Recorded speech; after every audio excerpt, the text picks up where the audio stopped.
22 तारीख की हम बात करेंगे गणना के अनुसार से तो 13 त्रयोदशी तिथि है, शुक्रवार का अवसर, शुक्र प्रदोष का योग बन रहा है। महालक्ष्मी कृपा प्राप्त करने के लिए सुंदर अवसर है ऐसे में।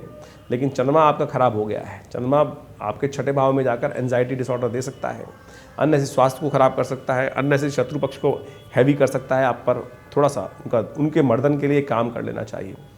देव कृपा से शुक्रवार के दिन प्रदोष का योग बन रहा है, तो एक काम करें, थोड़ा तेल के द्वारा भगवान शंकर का अभिषेक कीजिए। देखिए शत्रु मर्दन पर काम कृपा प्राप्त करने के लिए, शत्रु पर विजय प्राप्त करने के लिए भगवान की कृपा आपको प्राप्त होगी। सुंदर तरीके से ये उपाय करें, अच्छा रहेगा। एक बात का ध्यान रखेंगे, 21 और 22 तारीख को अश्लेषा और मघा नक्षत्र का योग बनेगा, तो जो लोग मूल ग्रह में उत्पन्न हुए हैं उनको मूल शांति अवश्य कराने का प्रयास करना चाहिए। नहीं तो ये योग जीवन भर कष्ट देता है और शुभ ग्रहों का प्रभाव नहीं होने देता है। यदि बाल्यकाल में मूल शांति नहीं कराई है तो अब करा लीजिए।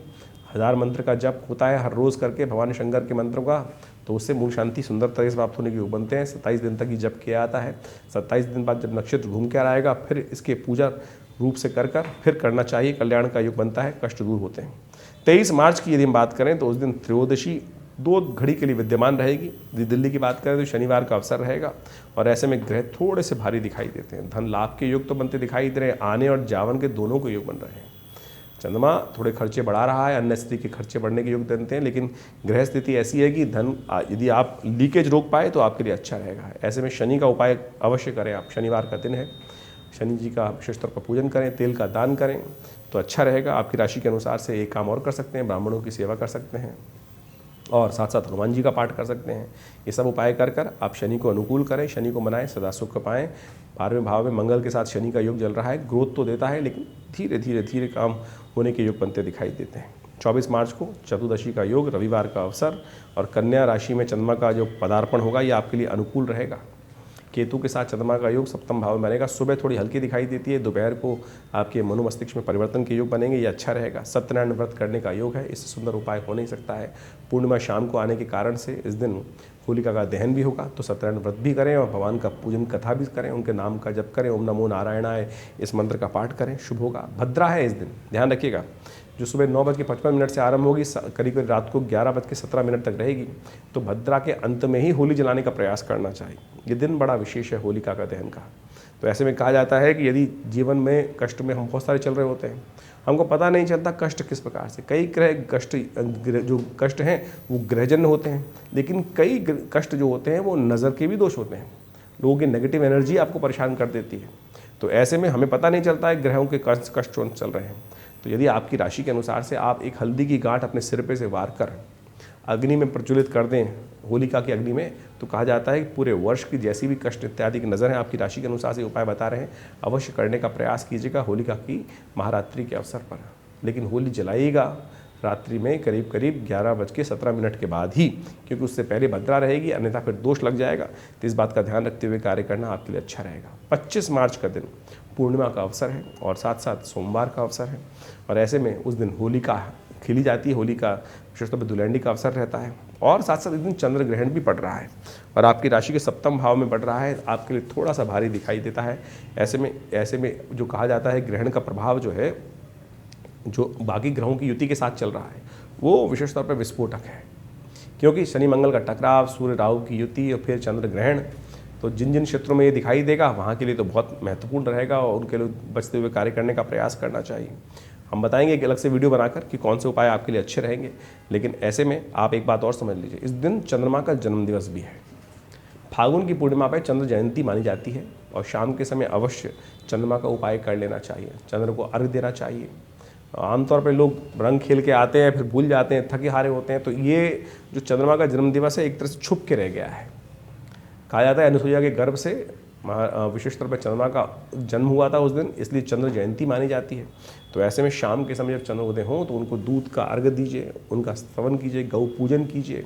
तो ये सब उपाय कर आप चंद्रमा को बहुत सुंदर तरह से प्रसन्न कर सकते हैं। पूरे वर्ष भर चंद्रमा आपके अनुकूल रहेंगे। आपकी राशि के अनुसार से यदि हम बात करें तो चंद्रमा आपकी बुद्धि के स्वामी हैं और बड़े चंचल हैं, और बुद्धि की चंचलता, जड़ता को दूर करने के लिए बड़ा सुंदर उपाय हमने आपको बताया है, अवश्य करने का प्रयास कीजिए, अच्छा रहेगा, कष्टों को दूर करने वाला रहेगा।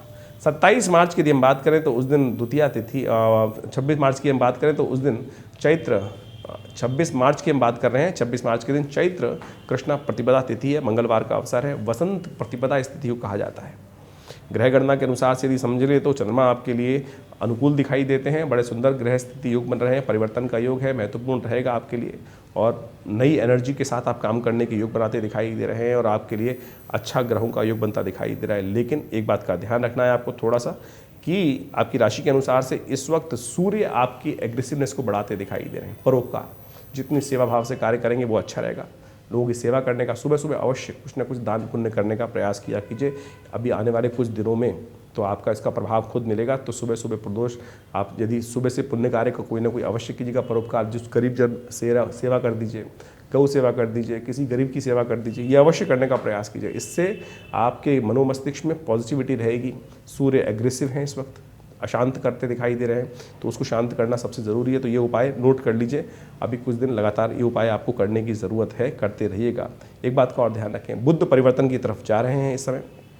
ये बुध का परिवर्तन आपकी राशि के अनुसार से यदि लग्न से निकलकर द्वितीय भाव में हो रहा है, ये द्वितीय भाव में बृहस्पति के साथ योग बनाएंगे 5 दिन के लिए ही, लेकिन अच्छा है क्योंकि बुध कमज़ोर स्थिति से निकलकर परिवर्तित होकर द्वितीय भाव में जा रहे हैं, मेष राशि में जा रहे हैं। ये आपके लिए अच्छा योग देंगे, बुद्ध को शक्ति प्राप्त होगी, चीज़ों को ऑर्गेनाइज करने में आपको एक नया रास्ता बनता दिखाई देगा।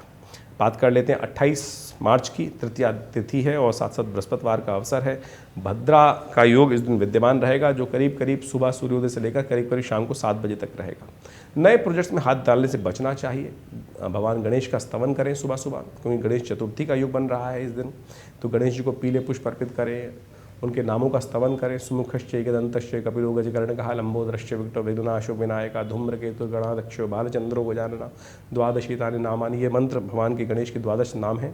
कहा जाता है कि इनका जप कर लेने से समस्त प्रकार के विघ्नों को दूर करने का योग बनता है, तो अवश्य इनका करना चाहिए जब आपके लिए परिवर्तन की स्थिति बनेगी। 24 मार्च को ग्रह जा रहे हैं परिवर्तन की तरफ और चंद्रमा आपकी राशि के अनुसार से अष्टम भाव में भाग्य में जाके बैठेगा और ये आपके लिए एक तरह से कुछ ना कुछ पॉजिटिव चेंजेस लाने के योग बनाएगा। धर्म में आस्था रहेगी, सज्जनता रहेगी, लेकिन आपकी सज्जनता से दुर्जन लोग थोड़े से नुकसान पहुंचाने के कार्य कर सकते हैं।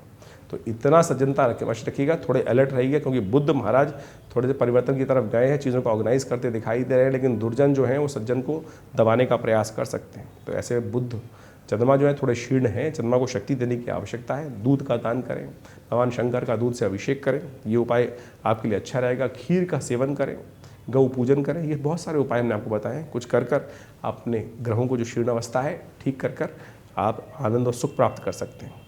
30 मार्च की यदि हम बात करें तो पंचमी का अवसर, शनिवार की तिथि और रंग पंचमी का योग। ऐसे में ग्रहों का आपकी स्थिति अच्छी दिखाई दे रही है। चंद्रमा भाग्य में बैठकर लाभ की स्थिति बनाते दिखाई दे रहे हैं और लेकिन बाकी ग्रह जो हैं वो अशांत करते दिखाई दे रहे हैं। राहु महाराज लग्न में बैठे हैं और ऐसे में राहु सूर्य का योग जो है वो कहीं ना कहीं आपके मनोमस्तिष्क में थोड़ा सा नेगेटिव भाव उत्पन्न कर सकता है। चंद्रमा की क्षीणता भी है और भाग्य में बैठकर भी सज्जन लोग जो होते हैं ना, धर्मी लोग जो होते हैं वो थोड़े से दबे रहते हैं बहुत सारे अनचाही चीज़ों से, थोड़ी सी एंजाइटी डिसऑर्डर। आपकी तो मीन राशि है तो थोड़ा सा डिफ्लेक्शन ऑफ थॉट रहता है, करें ना करें, ऐसी स्थिति थोड़ा सा मनोमस्तिष्क में कई बार नेगेटिव भाव उत्पन्न कर देती है। और चंद्रमा जब कमज़ोर होगा तो ये नेगेटिविटी थोड़ा सा परेशान कर सकती है।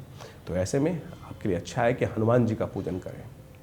जब दुविधा हो तो हनुमान जी का पूजन कर लेना, देखिएगा सही रास्ता आपको प्राप्त होगा। मनोजवम मारुतुल्यवेगम जितेंद्र यम्बोधिमताम वरिष्ठम, हनुमान चालीसा का पाठ करें, उनका पूजन करें। और शनिवार का अवसर है तो शनि को भी ठीक करने में सुंदर योग बनेगा, इससे लाभ के योग बनेंगे। 31 मार्च की यदि हम बात करें तो उस दिन सप्तमी षष्ठी तिथि है और साथ साथ रविवार का अवसर है। धनु में चंद्रमा का प्रवेश होगा, ये आपके लिए बड़ा अनुकूल रहेगा, लेकिन शाम के समय होगा। तो सुबह का समय जो है थोड़ा सा मेहनत का योग है। इस दिन शुक्र भी परिवर्तन की तरफ जा रहे हैं। शुक्र आपकी राशि के निकलकर उच्च के होने जा रहे हैं। शुक्र का पदार्पण आपकी राशि में होने जा रहा है, 12वें भाव से निकलकर लग्न में आ रहे हैं और ये लग्न में आकर आपकी राशि में आकर विशेष तौर पर आपकी राशि में बहुत परम प्रबल हो जाएंगे। लेकिन सूर्य के साथ चल रहे हैं तो उसमें उतनी शक्ति नहीं है। तो गौ पूजन करते लगातार गौ पूजन इन दिनों जब तक रहें, चंद्रमा के सूर्य के साथ रहें तो गौ पूजन अवश्य करने का प्रयास कीजिएगा और इससे शुक्र को शक्ति प्राप्त होगी। चंद्रमा का परिवर्तन आपको आने वाले समय में सुख देने के योग बनाएगा। ये समस्त ग्रह योग जो है वो विशेष तौर पर उनकी गणनाओं को देखते हुए, ज्योतिष के अध्ययन को करते हुए पता चलता है कि हमारे जीवन में जो परिवर्तन का योग लाते हैं वो ग्रहों के परिवर्तन के साथ साथ एसोसिएट होता है। ऐसा कुछ नहीं है कि संसार में आपके जीवन में अचानक कुछ घट जाता है। यदि ग्रह गणना को हम समझें सही रूप से तो आप समझें उसके अनुसार से हम बहुत सारी चीज़ों का पूर्वाभास पहले से लगा सकते हैं, अंदाज़ा लगा सकते हैं और उन चीज़ों को परिवर्तित करने का प्रयास कर सकते हैं। ग्रह तो हमारे अधीन नहीं है, लेकिन उपाय, मंत्र जप, अनेक चीज़ के कर्म हमारे अधीन है। कर्म तो हमारे, कहा गया ना, कर्मण्येवाधिकार अस्ते, कर्म करने का अधिकार हमको और आपको बिल्कुल सही रूप से है। सही कर्म करेंगे तो आने वाली चीज़ों को बदल सकते हैं। ग्रह पूर्व अर्जित कर्मानुसार जो प्रभाव हमारे प्रारब्ध हमारे जीवन में आ रहा है, उसको बदलने का योग इस जन्म में इस समय का कर्म बना सकता है। इसको सैद्धांतिक तौर पे समझने की आवश्यकता है।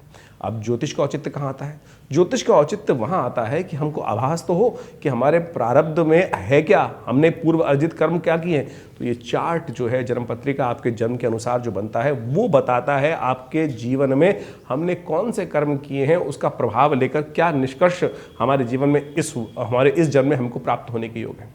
जब जन्मपत्री बनाते वक्त दशा निकाली जाती है तो उसमें भुक्त भोग काल आता है कि कितना भोग चुके, कितना भोग बाकी है। तो उन सब चीज़ों को समझते हुए यदि आप कार्य करेंगे तो बहुत सुंदर रहेगा। इन्हीं ज्योतिष को वास्तविक तौर पर, ज्योतिष विद्या को वास्तविक रूप से समझते हुए, यहाँ तो हम आपकी राशि के अनुसार से बताने का प्रयास करते हैं। चाहे आपकी लग्न है, चाहे राशि है, उनको आप इसी रूप में देखकर, जो हम राशि बोलते हैं सिंह राशि, चाहे वो आपकी कोई सिंह लग्न हो, चाहे वो सिंह राशि हो, ये प्रभाव आपको अच्छे से उसके निमित्त समझ में आ सकता है। लेकिन अगर किसी की राशि अलग है, लग्न अलग है, तो फिर उन दोनों चीज़ों को आप समझने का प्रयास कीजिए, क्योंकि मिश्रित प्रभाव रहेगा। और मिश्रित प्रभाव को समझकर